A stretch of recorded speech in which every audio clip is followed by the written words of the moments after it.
Hello les micros! Aujourd'hui, on va parler de quelque chose qui s'entasse sur vos bureaux, que des fois vous recevez. Je parle de ces trucs-là.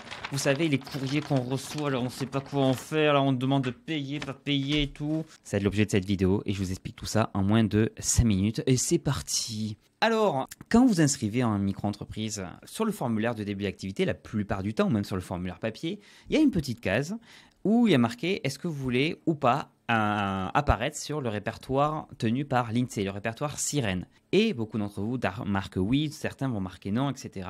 Et certains vont carrément louper la case et ils vont quand même s'inscrire. Si vous loupez la case, de base, vous êtes inscrit sur ce répertoire Sirène. Qu'est-ce que c'est exactement le répertoire Sirène? C'est une liste d'entreprises, c'est une liste officielle qui est tenue en ligne par l'INSEE, l'Institut des statistiques, et qui va en gros répertorier toutes les immatriculations d'entreprises, tous les enregistrements, toutes les créations d'entreprises avec les informations suivantes: votre SIRET, votre code APE, le nom et prénom de l'entreprise directement, vu qu'en micro-entreprise, c'est votre nom et prénom, c'est affiché, et l'adresse aussi de l'entreprise. Donc, pour bon nombre d'entre vous, votre adresse, si vous avez mis votre micro-entreprise chez vous, est affichée publiquement à tout le monde sur une base qui est une base d'information qui est consultable par la plupart des gens directement sur le site data.gouv.entreprise, etc. Et qu'est-ce qui se passe avec ces informations?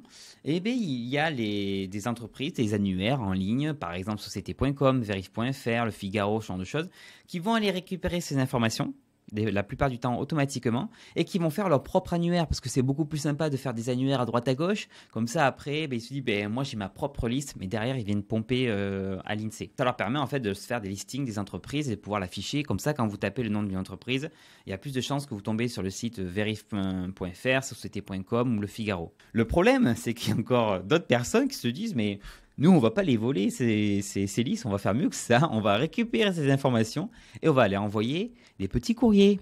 Parce que nous, on est des entreprises, etc. Et nous, on vend des choses. Et on vend des choses à des entreprises. Et comme on sait que cette entreprise vient juste d'être créée, il y a peut-être un business à se faire. Et donc, du coup, ces entreprises-là vont récupérer les dernières entreprises qui se sont inscrites et vont envoyer des courriers.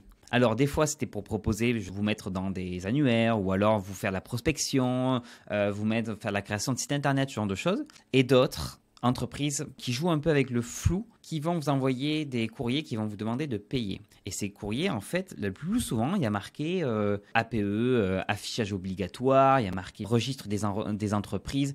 Ils vont jouer un peu sur, vous savez, les sigles officiels que vous voyez un peu à droite à gauche, et ils vont juste modifier un peu un ou deux mots. Alors, le pire, c'est qu'ils sont dans la légalité. Et on ne peut pas, pour la plupart, dire que ce sont des arnaques. Je sais que c'est un peu triste à dire, mais on va y revenir juste après pourquoi. Et en fait, ces courriers, la plupart sont, je vous le rassure directement, ne sont pas obligatoires. La plupart, ce sont des offres commerciales qui sont facultatives.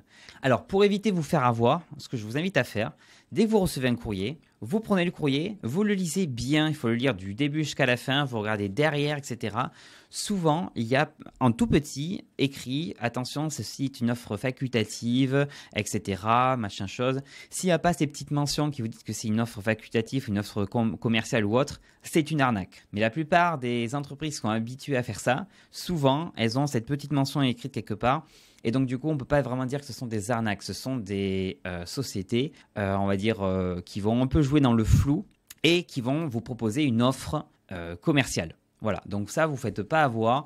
Dès que vous avez reçu votre SIRET, dès que vous êtes inscrit en micro-entreprise, vous n'avez absolument plus rien à payer en lien avec l'inscription. Si vous recevez par exemple un courrier de la Chambre de métiers de l'Artisanat ou la Chambre de commerce et de l'industrie qui vous demande de payer, des fois c'est pour si vous avez oublié une pièce justificative ou des choses comme ça, regardez le courrier et allez contacter les coordonnées. Normalement, il doit y avoir un numéro de téléphone inscrit et vous devez appeler en disant est-ce qu'il y a vraiment à payer ou autre. Mais normalement, en principe, dans 98% des cas, vous n'avez absolument rien à payer une fois que vous avez créé votre micro-entreprise. Donc, ne vous faites pas avoir. Et si ça arrive, si vous recevez ce genre de courrier, si vous vous êtes fait avoir ou autre, je vous mets un lien, vous allez pouvoir signaler ce genre d'arnaque en espérant que ça les fasse tomber. Malheureusement, la plupart des sociétés après ferment et une autre va réouvrir quelques semaines ou quelques mois après. Ils vont recommencer la même chose, mais au moins vous pouvez signaler. Et si vous avez un souci, contactez aussi votre banque. Si vous avez commencé à faire des démarches, contactez votre banque pour essayer de demander, faire opposition, des choses comme ça ou d'arrêter les virements. Voilà, et bien écoutez, je vous dis dis à très bientôt pour une nouvelle vidéo. 1 et 2 et 3 et 4 et 1 et 2 et 3 et 4 et 1 et 2 et 3 et 4 et 6 est un test micro.